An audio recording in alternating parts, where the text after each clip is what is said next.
आइए भक्तगण, आज अजा एकादशी व्रत के कथा को सुनते हैं। तो एक बार प्रेम से बोलिए लक्ष्मीपति विष्णु महाराज की जय। युधिष्ठिर ने पूछा, जनार्दन, अब मैं यह सुनना चाहता हूँ कि भाद्रपद मास के कृष्ण पक्ष में कौन सी एकादशी होती है, कृपया बताइए। तब भगवान श्री कृष्ण बोले, राजन, एक चित होकर सुनो।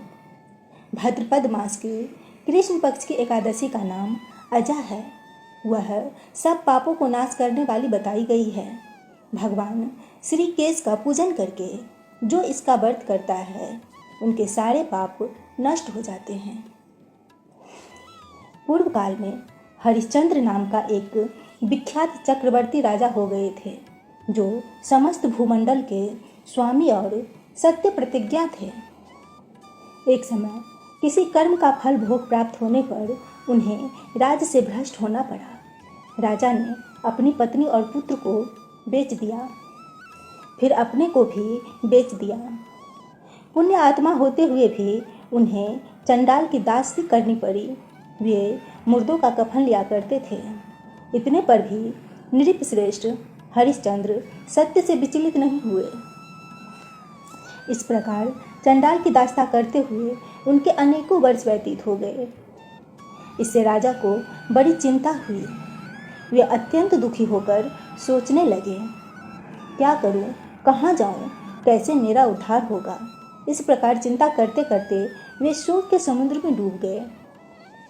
राजा को शोकातुर जानकर महर्षि गौतम उनके पास आए।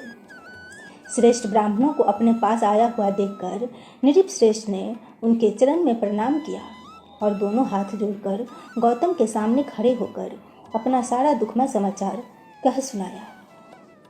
राजा की बात सुनकर गौतम ने कहा, राजन, भादो के कृष्ण पक्ष में अत्यंत कल्याणमयी अजा नाम की एकादशी आ रही है, जो पुण्य प्रदान करने वाली है।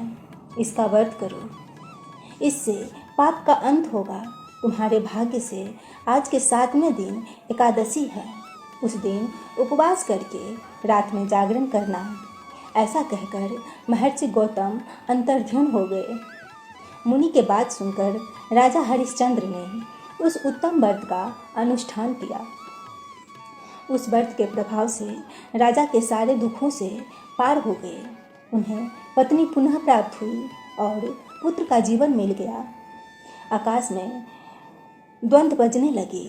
देवलोक से फूलों की वर्षा होने लगी।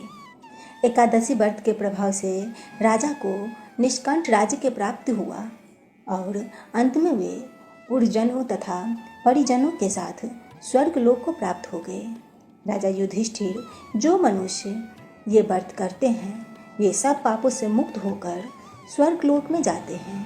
इसके पढ़ने और सुनने से अश्वमेध यज्ञ के फल की प्राप्ति होती है।